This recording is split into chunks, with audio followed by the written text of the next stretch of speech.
यात्रा हाल ही में आप करने वाले थे, जो कि किन्हीं कारणवश स्थगित हो गई। तो ये क्या कारण था? कारण तो पारिवारिक है और पारिवारिक कारणों को सार्वजनिक नहीं किया जाना चाहिए और सार्वजनिक चीजों को पारिवारिक नहीं बनाया जाना चाहिए। ये हमारा मूल मकसद है।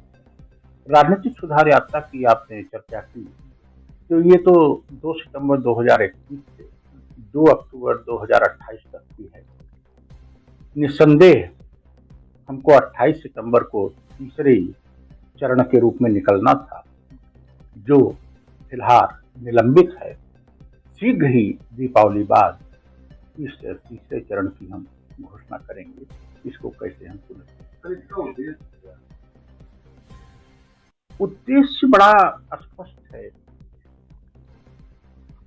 आप लोग वरिष्ठ पत्रकार हो, जिम्मेदार नागरिक हो,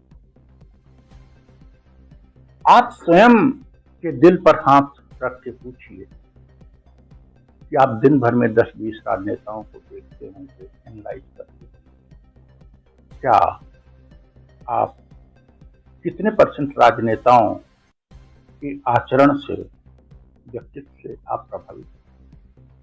क्या वर्तमान राजनीतिक व्यवस्था से आप? जब हम जनता के बीच गए पिछले 4-5 सालों में और हमने बिना किसी लाग लपेट के सबसे पूछा, एक प्रश्न का उत्तर दीजिए कि क्या आप वर्तमान राजनीतिक व्यवस्था को सुनते हैं? चाहे वो कट्टर बीजेपी के रहे हों, चाहे कांग्रेस के, चाहे सपा के, चाहे बसपा के, चाहे राजद के, चाहे तृणमूल के,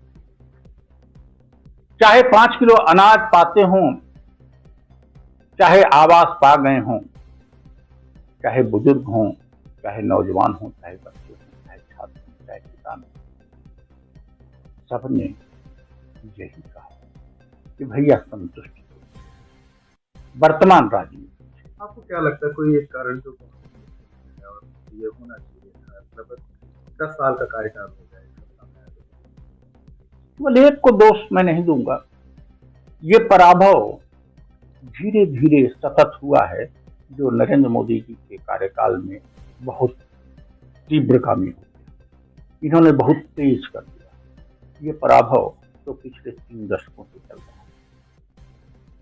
प्रांत के स्तर पर, राज्यों के स्तर पर स्पष्ट रूप से गैर जिम्मेदार, गैर मर्यादित लोग मुख्यमंत्री होते हैं। लोग जातिवाद, धर्मवाद, क्षेत्रवाद में घुलते रहे। अब वही चीज राष्ट्र, ये अनवर पराभव आया है। ये पराभव है क्या? हम शैक्षणिक परामर्शदाता भी रहे हैं और आज भी किसी न किसी रूप में हम नौजवानों का, बच्चों का मार्गदर्शन कर रहे हैं। आज के 20 साल, 25 साल पहले हम अक्सर कहते थे कि फला राजनेता के हाव भाव को देखो, फला की बायोग्राफी, ऑटोबायोग्राफी करो, फला से सीखो।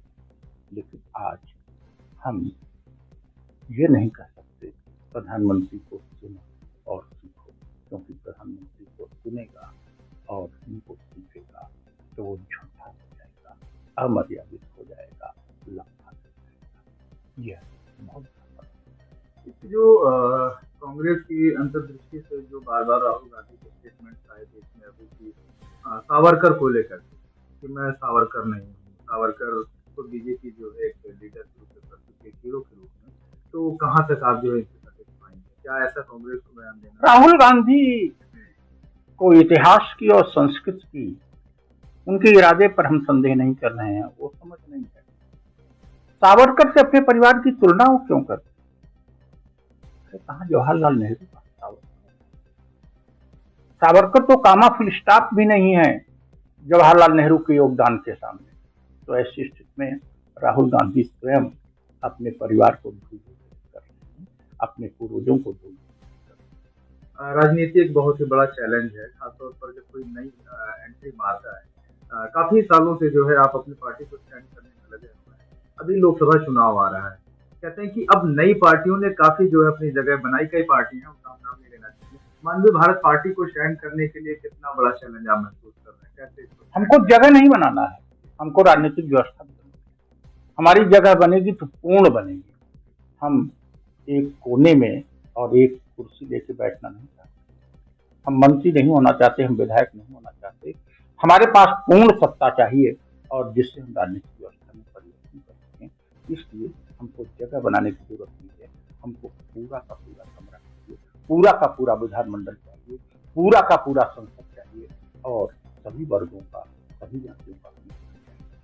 आपके लिए राजनीतिक सुधार यात्रा के बाद अगर हम बात करें कि 2024 के लोकसभा चुनाव पर, तो इसमें क्या आपकी पार्टी भागीदारी कर रही है, और अगर कर रही है तो क्या राजनीतिक सुधार यात्रा जो आपका एक विषय भी है, मैं 2 क्वेश्चन ले रहा हूँ, तो इसमें जो है कैसे आप देखते हैं अगर अलायंस करना पड़ा किसी के साथ, क्योंकि जो है अभी पार्टी थोड़ा सा स्टैंड हो रही है, प्रॉपर नहीं, तो कैसे आप इसको? दोनों अलग अलग चीजें हैं, दोनों साथ साथ चल रहे हैं। राजनीति कर रहे हैं तो राजनीति में चुनाव में भागीदारी हमको करनी ही पड़ेगी, और चुनाव में भागीदारी हम कमजोर हों स्ट्रांग हों, हम 1 वोट पावें 1 करोड़ वोट पावें, दोनों स्थितियों में भागीदारी तो हम करते ही रहेंगे। और वो जो मिशन है कि 2028 तक हम अपने पूर्ण लक्ष्य को प्राप्त कर लेंगे, वो अलग है, वो अलग से चलता रहेगा। दोनों चीजें साथ चलेंगी। लोकसभा चुनाव में भी भाग लेंगे, ठीक से भाग लेंगे, अपनी बात को रख